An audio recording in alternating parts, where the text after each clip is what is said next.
salah satu pertemuannya dengan para sahabat, Rasulullah menyampaikan pesan kepada sahabat, wahai sahabat-sahabatku, ya, bantulah hajat, bantulah kebutuhan orang yang tidak mampu untuk menyampaikan kebutuhannya sendiri. Faman ablagha sultanan, maka barang siapa yang menyampaikan kepada seorang penguasa, kepada seorang presiden, kepada seorang wali kota, kepada seorang pemimpin, menyampaikan apa? Hajat man la yastati'u iblaghaha. Menyampaikan keperluan atau kebutuhan orang yang tidak mampu untuk menyampaikan kepada orang yang lebih tinggi lagi. Sabatallahu ta'ala qadamaihi ala sirati yaumal qiyamah, maka Allah akan menetapkan, menguatkan langkahnya ketika menyeberangi jembatan as-sirat ketika hari kiamat. Rasul bilang sama sahabat-sahabat, kalau ada orang minta bantuan, bantuin. Kalau ada orang minta tolong, tolongin. Jangan dilihat latar belakangnya, jangan dilihat model-modelnya, jangan dipilihin mana yang kamu seneng dan kamu enggak seneng. Enggak. Orang yang di dunia menolong orang lain yang membutuhkan, maka Allah akan menolong dia di akhirat. Allah punya sifat apa, Pak? Ar-Rahman, Ar-Rahim. Yang sifat itu, ya, sifat yang dimiliki Allah itu membuat orang-orang yang durhaka sekarang di dunia ini belum mendapatkan azabnya dari Allah Subhanahu wa taala, tapi masih mendapatkan nikmat. Coba kalau kita punya anak buah, kerjaannya nyolongin duit, punya karyawan, kerjaannya males-malesan, jelek-jelekin bosnya, nyolongin duit bosnya, kira-kira kita betah nggak punya karyawan kayak begitu? Kira-kira kita biarin atau kita terusin jadi karyawan? Atau kita pecat? Nggak usah nunggu 1 hari, Pak. 1 jam begitu ngelihat CCTV, dipanggil itu orang dipecat. Tapi bagaimana dengan Allah Subhanahu wa ta'ala? Ada orang yang mengaku beriman kepada Allah. Ada orang yang mengaku cinta kepada Allah. Mulutnya saja, tapi hatinya wala yadhkurunallaha illa qalila. Sedikit pun dia tidak mengingat kepada Allah Subhanahu wa ta'ala. Salah satu, ya, sifat Rahman dan Rahimnya Allah itu kepada kita apa? Ketika kita melakukan maksiat, ketika kita melakukan dosa, Allah tidak langsung menghukum kita. Kira-kira kalau Allah mau bisa atau tidak? Bisa banget. Tapi sifat Rahman dan Rahimnya Allah, aku tunggu taubatmu, aku tunggu sholatmu, aku tunggu permohonan maafmu. Innaka antat tawwabur rahim.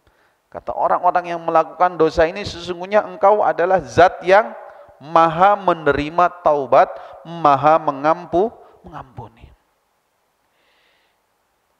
Maka Rasulullah, ya, menyampaikan kepada sahabat, iblagu hajataman la yastati' iblaga hajati. Kita kalau melihat orang kesusahan, dalam konteksnya ini konteks pemerintahan, kalau ada orang butuh sama pemimpin, butuh sama wali kota, bapak dekat sama wali kota, ada keperluan tetangga bapak yang perlu disampaikan, bapak bilang, gak usah dibantulah. Kenapa? Itu jadi tetangga nyebelin banget. Gak usah dibantulah, biarin rumahnya longsor. Kenapa? Biarin, saya gak punya tetangga kayak dia. Padahal bapak punya kemampuan, bapak punya akses untuk membantu orang ini, walaupun hanya melalui WA atau telepon, misalnya wali kota Depok di WA, Pak tolong dibantu, di Cinere ada rumah longsor, jalan sekian, gang sekian, ini Google Map-nya tolong dibantu. Cuma begitu saja Allah akan membantu kita nanti di akhirat. Man qarraba kurbata, maka barang siapa yang membantu kesusahan saudaranya, Allah akan membantu dia di hari akhir nanti, yang dimana di situ tidak ada satupun yang bisa membantu kita.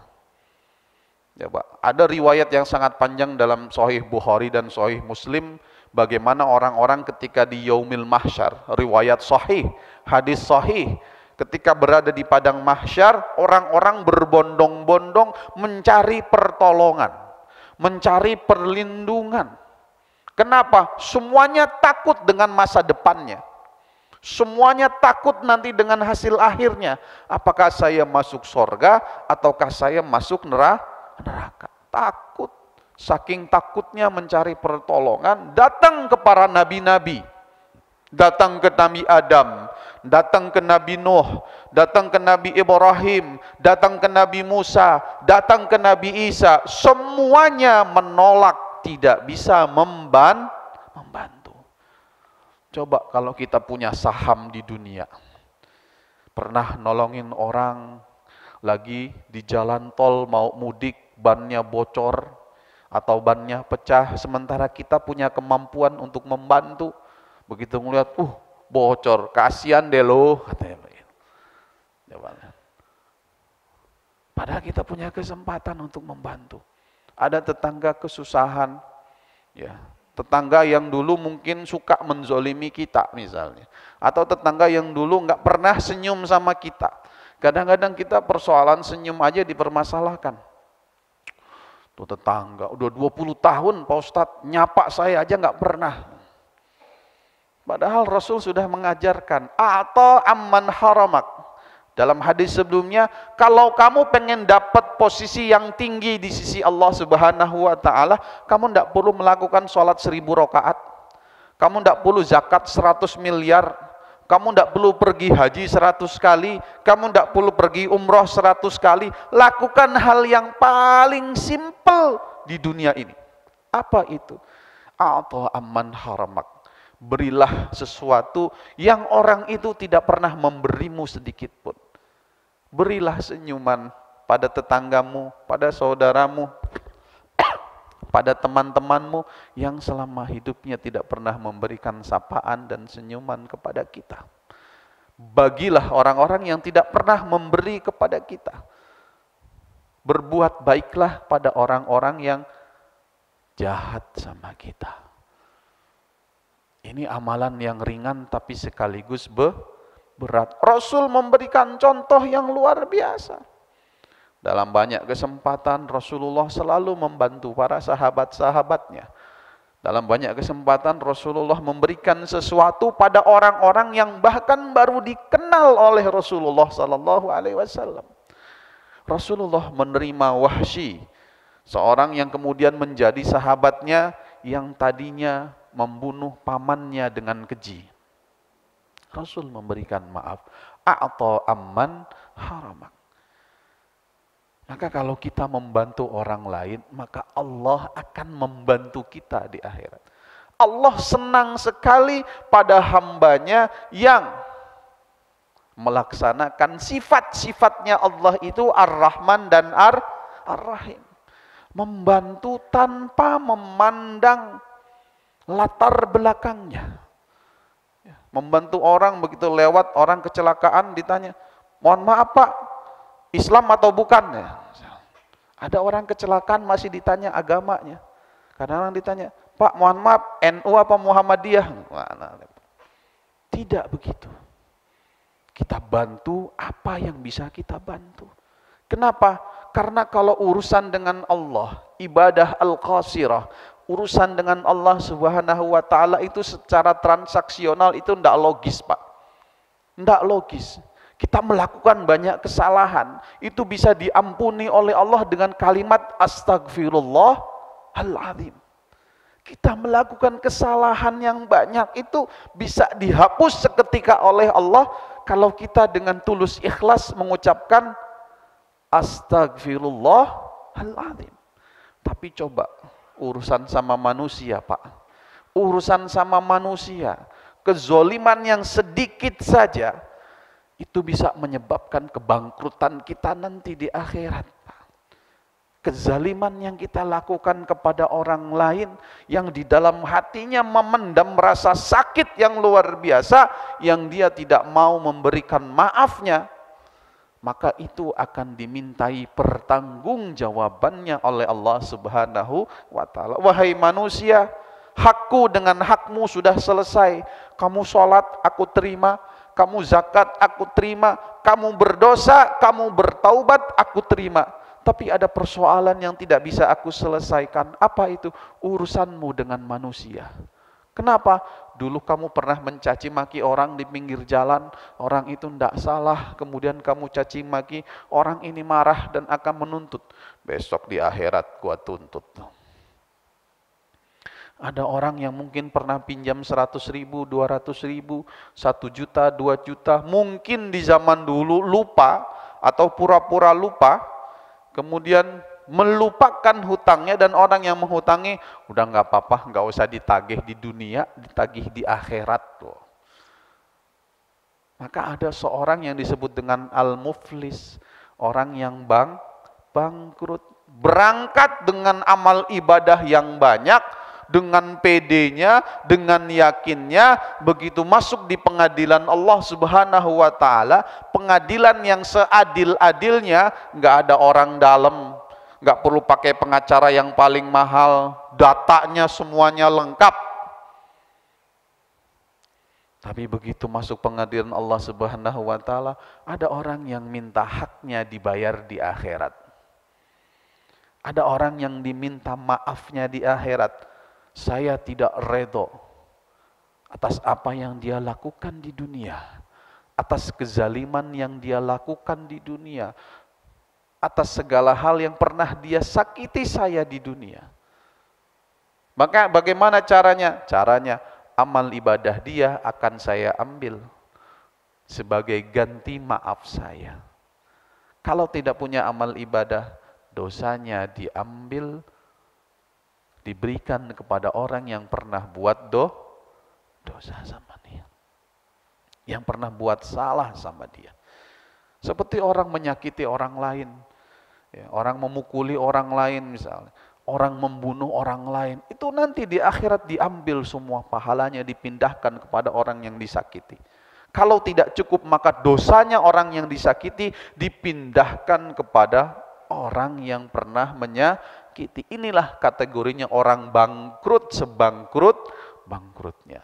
Maka dalam kesempatan ini, di bulan Ramadan yang luar biasa ini, ya, ada hal-hal yang mungkin bisa kita lakukan di sepertiga malam yang terakhir ini. Ya. Kita tidak pernah tahu kapan Lailatul Qadar itu turun, karena itu adalah misteri. Tentu Pak, kenapa? Segala sesuatu yang nilainya atau hadiahnya besar, tentu perjuangannya besar. Kalau cuman kecil, hadiahnya ciki Pak, minimal permen caca atau beng-beng. Tapi ini hadiahnya fadilah, keutamaan yang luar biasa dari Allah. Maka harus kita cari. Rasulullah di sepertiga malam terakhir mengencangkan ibadahnya, memperbanyak bacaan Qur'annya, memperpanjang sholatnya, memperbanyak sedekahnya. Karena Rasulullah Sallallahu Alaihi Wasallam ajwadun nas. Rasul itu manusia yang paling dermawan. Kata Ibnu Abbas, Rasul itu manusia yang paling dermawan. Wa ajwadu ma yakunu fi Ramadan, dan Rasul akan menjadi yang jauh lebih dermawan ketika di bulan Ramadan. Perbedaannya bagaimana? Kalau ada sahabat datang, ya, memberikan sesuatu hadiah kepada Rasul, Rasul akan balas berkali-kali lipat. Saya sering sampaikan, pernah ada sahabat datang membawakan Rasul apa? Buah-buahan. Sekeranjang timun. Timun sekeranjang, ibu-ibu pasti hafal, paling berapa puluh ribu. Sekilo 5.000. Lah kalau sekeranjang berapa? 50.000. Datang bawain Rasul, yang Rasul dalam pikiran saya, ya belum tentu butuh timun sebanyak itu. Tapi apa yang terjadi? Rasul cari yang ada di rumahnya, cuma tinggal apa? 2 genggam emas murni, ya, hulliyatun min dahabin, emas 24 karat dikasih kepada orang itu. Wa kana ajwadun nas fi Ramadan, Rasul ini adalah orang yang paling dermawan di bulan Ramadan. Coba kita introspeksi diri kita. Cara ini sudah hari ke-23, masih ada 7 hari lagi, kemungkinan puasa 29 hari, maka masih ada 6 hari lagi. Maka kita manfaatkan itu di setiap malam untuk bersedekah. Enggak perlu banyak-banyak, Pak, semampunya. 50.000 kah? 70.000 kah? 80.000 kah? Ya. Saya punya rutinitas, ini namanya tahadus bin ni'mah, cerita tentang kenikmatan. Di setiap 10 hari malam terakhir itu, saya sama istri kadang suka keliling, Pak. Apa? Beli sesuatu dari pedagang-pedagang yang malam hari itu masih keliling, yang masih banyak dagangannya. Pedagang-pedagang yang mereka berdagang itu bukan untuk membeli baju lebaran, bukan untuk liburan ke Bali, bukan untuk jalan-jalan, enggak. Mereka berdagang itu untuk hidup esok hari. Kita rutin itu. Jalan, bagi, siapapun yang kita bagi. Enggak perlu besar, Pak. Bapak punya duitnya berapa? Kenapa? Kita enggak pernah tahu kalau kemudian Allah menerima sedekah kita. Kita tidak pernah tahu kalau Allah kemudian menerima infak kita. Termasuk juga di sepertiga malam yang terakhir kita gunakan apa? Sholat. Sholat, ya, yang kita manfaatkan. Kalau sudah iktikaf, alhamdulillah luar biasa. Kalau yang tidak biasa iktikaf karena pekerjaan di siang harinya berat, nggak mungkin Pak Ustadz saya iktikaf 24 jam. Kenapa? Saya kerja.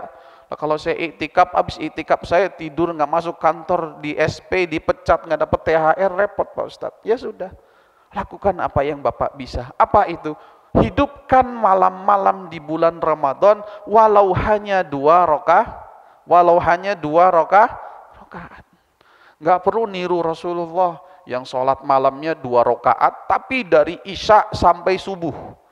2 rakaat itu. 1 rakaat bisa 6 juz. 2 rakaat berarti 12 juz. Tidak perlu ditiru kayak begitu. Kenapa? Kita sholat saja 2 rakaat. Dalam sholat itu kita meyakini betul, meminta betul ampunan Allah Subhanahu wa ta'ala. Yang kedua, kita bersyukur betul kepada Allah masih diberikan kesempatan untuk bersujud kepada Allah di malam-malam di bulan Ramadan. Maka yang ketiga, baca Quran, Pak. Kalau tidak sempat baca Quran, mungkin ada bapak-bapak yang tidak sempat baca Quran 1 hari 1 juz, sempatkan baca apa? Surat-surat pendek. Atau kalau tidak Al-Ikhlas. Al-Ikhlas itu sulusul Quran. 1/3 daripada Al-Quran. Bapak minimal baca Al-Ikhlas sebelum tidur. Di malam-malam terakhir di bulan Ramadan, setelah bangun tidur baca Al-Ikhlas lagi 3 kali. Diniatkan apa? Memuliakan bulan Ramadan. Kita tidak pernah tahu pada malam-malam di mana kita menerima anugerah Lailatul Qadar. Tidak perlu dihitung, Pak, 83 bulan, 83 tahun, tidak perlu dihitung. Dengan Allah itu tidak perlu dihitung. Pokoknya kita lakukan apa yang bisa kita lakukan. Setelah kita lakukan, lupakan apa yang pernah kita lakukan. Jangan pernah diingat-ingat, Ramadan kemarin alhamdulillah i'tikaf full 10 malam. Di hari terakhir bulan Ramadan, enggak, Pak. Alhamdulillah tahun kemarin infak 5 juta. Jangan diingat-ingat. Kenapa? Karena itu tanda-tanda kita min alamatil i'timadi nuqsanur raja ala wujudiz zalali. Tanda lemahnya iman kita bergantung pada amal ibadah. Tidak perlu kita ingat-ingat. Al-ikhlas, faqdul ikhlas. Definisi ikhlas itu adalah ketika kita melupakan kita pernah melakukan apa. Bapak pernah ingat Jumat kemarin saya infak 50.000. Jumat ini saya infak 50.000, Jumat depan 50.000, 150.000. Alhamdulillah sudah 10 tahun saya infak 150.000 kali 10, 1.500.000. Kalau dihitung itu 700 kali lipat, maka saya akan dapat sekian. Jangan pernah mengingat ibadah yang kita lakukan, karena tanda keikhlasan itu adalah ketika kita tidak pernah mengingat apa yang pernah kita lakukan. Dalam hal yang sangat ekstrim misalnya, kita menjelaskan definisi ikhlas itu ketika Bapak buang air besar, buka puasanya makan sabu haci misalnya. Sabu haci 300.000, all you can eat. Kira-kira kemudian jam 12 malam Bapak mules, apakah Bapak kemudian berpikir, aduh sayang banget ini dikeluarin, tadi makan 300.000. Apakah berpikir seperti itu? Tidak. Bahkan ketika sudah buang air besar pun, apakah kemudian di subuh hari Bapak akan mengingat bahwa Bapak pernah buang air besar? Tidak. Maka tidak perlu kita ingat. Segala sesuatu yang kita lakukan untuk Allah Subhanahu wa taala, untuk ibadah kepada Allah Subhanahu wa taala, enggak usah dihitung.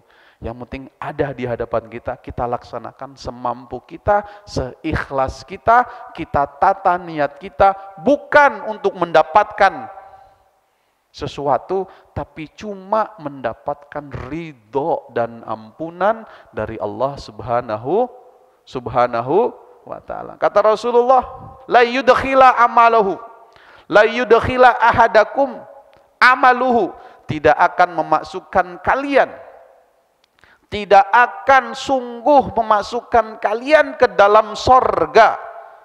Apa itu amal ibadah kalian? Tidak akan bisa memasukkan amal ibadah kalian ke dalam sorga. Wala ana, kata Rasulullah, termasuk saya. Jangan pernah berpangku pada amal. Jangan pernah berpegang pada amal. Karena sejatinya amal ibadah kita ini tidak ada nilainya. Tidak ada artinya dibandingkan dengan nikmat yang Allah berikan kepada kita. Jangan terlalu pede dengan amal ibadah kita. Cukup kita lakukan apa yang menjadi tanggung jawab kita, sisanya pasrahkan kepada Allah Subhanahu wa taala. Kata Rasulullah, yang memasukkan kita ke dalam surganya Allah adalah illa ayyatagammadani Allahu birahmatih. Kata Rasulullah, termasuk aku pun tidak bisa memasukkan amal ibadahku ke dalam surga. Terus apa yang memasukkan amal ibadah kita ke dalam surga kalau amal ibadah tidak bisa? Kata Rasulullah, cuman satu, apa? Rahmatnya Allah Subhanahu wa ta'ala. Berapa banyak orang yang mudanya melakukan maksiat, tapi kemudian di akhir hayatnya bertaubat kepada Allah, Allah ampuni, Allah masukkan ke dalam surga. Berapa banyak orang yang mudanya sampai tuanya beribadah, di akhir umurnya melakukan maksiat, Allah tidak ampuni, masuk ke dalam neraka. Maka yang kita harapkan apa? Yang kita harapkan adalah rahmatnya Allah Subhanahu wa ta'ala. Maka kita selesaikan pertemuan pada hari ini. Ya, yang ingin saya sampaikan adalah bahwa ketika kita hidup di dunia ini, jadikanlah hidup kita hidup yang bermanfaat. Jadikanlah hidup kita itu mudah membantu orang lain. Jadikanlah hidup kita itu tidak pernah bertujuan ya, untuk segala sesuatu yang sifatnya duniawi. Duniawi kita nikmati sudah selesai. Tapi yang kita pikirkan satu, apa? Rahmatnya Allah Subhanahu wa ta'ala. Dunia hanya sementara, akhirat selamanya. Allahul muwafiq ila aqwamit thoriq. Wassalamualaikum warahmatullahi wabarakatuh. Al-Fatihah. A'udzu billahi minasyaitonir rajim. Bismillahirrahmanirrahim. Alhamdulillahirabbil alamin arrahmanir rahim maliki yaumiddin. Iyyaka na'budu wa iyyaka nasta'in. Shiratal mustaqim shiratal ladzina an'amta 'alaihim ghairil maghdubi 'alaihim waladdallin. Amin. Bismillahirrahmanirrahim. Allahumma inni astaudiuka ma 'allamtanihi farduthu ilayya inda hajati ilaihi wa la tansanihi ya rabbal alamin. Terima kasih. Wassalamualaikum warahmatullahi wabarakatuh.